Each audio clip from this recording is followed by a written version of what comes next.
Baik, terima kasih. Assalamualaikum warahmatullahi wabarakatuh. Om Waalaikumsalam Satu, Namo warahmatullahi Buddhaya, salam kebajikan, Shalom, eh, salam sehat ya. Yang pertama Mbak, terima kasih Mbak Intan, Kemala Dewi, geolog yang suka nulis gitu ya. Selamat juga wabarakatuh. yang kami banggakan Mas Tulus, Janarko. Ini dulu kayaknya ekonomi UGM nggak Mas? Alumni? Waduh, makanya kok saya lihat wajahnya langsung lihat auranya saya. Selamat Mas, terima kasih. Atur suwun. Dan dan semuanya panitia-panitia Mas Iqbal dan seterusnya ya. Pak Sulasma juga dan para hadirin tentunya mahasiswa atau yang mengikuti webinar yang sudah 332 ya. Terima kasih. Pertama, kami menyambut baik sekali nih Mbak. Tadi kalau mendengar tadi lagu Menjunjung Tinggi Kebudayaanmu tuh, Gajah Madawe ya, Kagamawe, Alterwe itu kelihatan bahwa Gajah Mada itu berbeda dengan yang lain ya. Artinya kita punya karakter, kita punya kepedulian ya, memberikan satu opini, pendapat, masukan, siapapun setelah kita lulus dari perguruan tinggi gitu ya. Kebetulan saya sendiri kan setelah selesai jadi dekan Fakultas UGM, saya mulai belajar menulis setelah bersama Pak Menteri ya di Menteri Perhubungan, mengadvise, memberikan opini baik diminta maupun tidak diminta. Jadi acara hari ini sangat baik sekali. Saya rasa penting nih ya. Semua orang ingin memberikan masukan, semua orang memberikan kegalauan opininya, gitu ya. Baik kepada siapa, pada pemerintah, kepada korporasi, kepada community atau kepada multi stakeholder yang lain gitu ya. Nah, kita sepakat itu Pak. Gajah Madawe adalah memberi opini yang tentunya untuk kepedulian wong cilik atau masyarakat, kerakyatan dan seterusnya. Baik. Nah, selama menjabat sebagai ini saya mengapresiasi juga bahwa inner circle agama sangat kuat ya. Kita punya namanya modal sosial ya, jejaring, networking. Nah ini juga satu jejaring yang akan disembahkan experience-nya Mas Tulus ya, memberikan pengalamannya, memberikan pencerahan bagaimana menulis sampai betandase. Gitu. Saya dulu kalau waktu ngambil S3 nulis academic paper, academic research, academic policy ya, di bahasanya tidak populer. Nah, menulis itu akan bahasa yang mudah dimengerti ya. Nah, memang menulis itu membuat petandase. Kalau kami disebut permanent head damage ya, PhD ya. Kalau udah ngambil PhD itu ya head kita tuh damage gitu ya. Tandase lah istilahnya tim ini ya Mas Tulus ya. Oke. Nah, selama ini kalau Bapak Ibu juga menggoogling media sosial, saya mulai belajar menulis nih Mas Tulus ya. Dulu nulis kok susah gitu ya, dipaksa-paksa kok nggak pernah diterima apalagi. Nah, sekarang bisa di Kompas, Bisnis Indonesia, Media Indonesia gitu ya, Tempo. Ya saya merasakan bahwa kadang-kadang menjadi advisor menteri ada sesuatu opini saya nggak diterima. Nah, biasanya saya tulis di media. Yang penting mendukung dari sisi yang lain. Baik. Nah, setiap tulisan nanti Mas Tus akan menjelaskan bagaimana kita starting point menulis ya. Nah, teman-teman tentunya yang pemula-pemula penulis harus bisa mencari informasi ya, mencari inspirasi, contoh-contoh ya, mengorganisasi apa biasanya ya. Biasanya belajar dari yang pakar opini yang sudah lama seperti Mas Tulus ini nanti ya. Bagaimana? Biasanya ide bisa muncul di mana-mana. Waktu kita naik kereta api, waktu kita berhubungan dengan society, masyarakat, waktu kita sedang mengobservasi sesuatu gitu ya. Nah ini menarik sebagai starting point ide ya, ide. Nah di dalam struktur penulisan ada 3 bagian.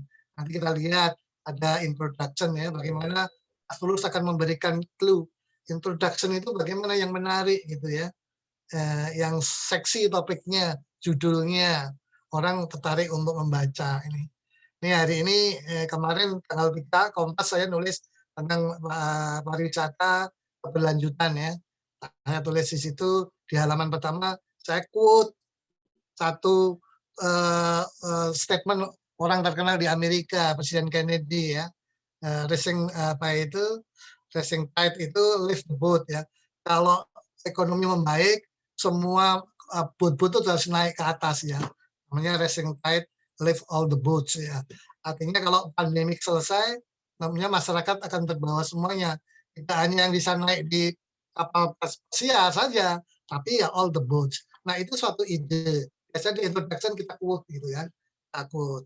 Ini Mas Tulus nanti dan gayanya sendiri yang biasa mengquote-nya siapa atau ide original sendiri. Nah, biasanya saya juga dengan teori. Saya lagi belajar ekonomi kelembagaan institusi, biasanya nobelis ekonomi punya statement saya quote ke awal sebagai introduction.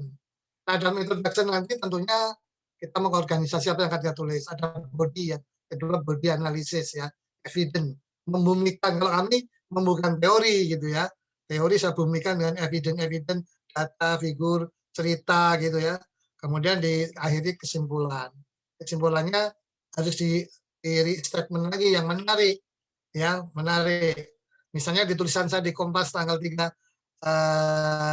Maret kemarin, saya kesimpulannya kalau koral rusak bisa diperbaiki gitu ya. Tapi kalau Borobudur atau laban baju komodo hilang, siapa yang mau memperbaiki? Gitu. Itu satu kesimpulan saya ada bicara sustainability tourism ya, beyond tourism. Di situ ada paradigma baru ya, termasuk ekonomi demokrasi ekonomi kerakyatan. Nah itu siklusnya terus dan mudah. Nah oleh karena itu atas nama Kagama kami menyambut baik acara hari ini. Cesan ya Mbak, serius tapi santai. Tapi orang yang punya hobi nulis itu punya dua manfaat. Selain manfaat sendiri, ya mencari income dari penulisan, tapi ada external incentive. Orang itu, Mas Tulus itu sudah terkenal di mana-mana, blogger udah tahu gitu ya, medsos sudah pada tahu. Nah nilai beliau itu nilainya otomatis makin lari makin tinggi gitu ya. Nah itu karena menulis, diundang pembicara, ya, membuat buku, diundang seminar, diundang lakukan riset bersama dan seterusnya. Nah kalau bekerja dengan hobi, semuanya akan menjadi baik.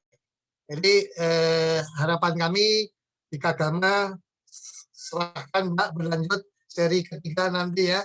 Mbak Intan Kemala ini yang putrinya juga penulis masih.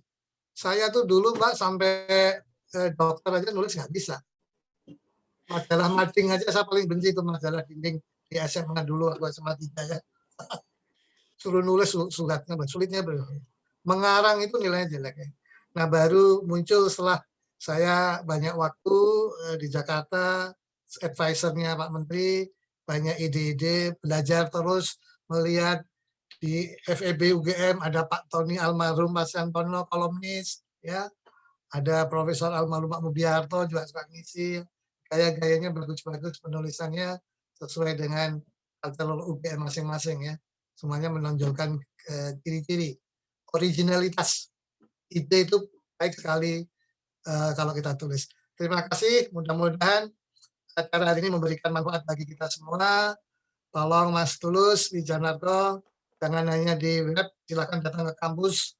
Kampus banyak menunggu teman-teman opini ekonomi yang ekstraktif ini, ekonomi sekarang ini kan mengekstrak ya, tidak memberikan kesempatan inklusif bagi semua komponen. Nah, tentunya masa pandemik Amerika juga terjadi equality ya, sulit sekali, yang kaya makin kaya, yang miskin punya kesempatan untuk berportofolio gitu ya, sehingga ini juga satu fenomena-fenomena yang perlu kita sosialisasi terus supaya pemerintah juga akan memberikan kebijakan yang pas gitu ya, yang pas, tidak ekstraktif, tidak barbar, tidak sustainability misalnya.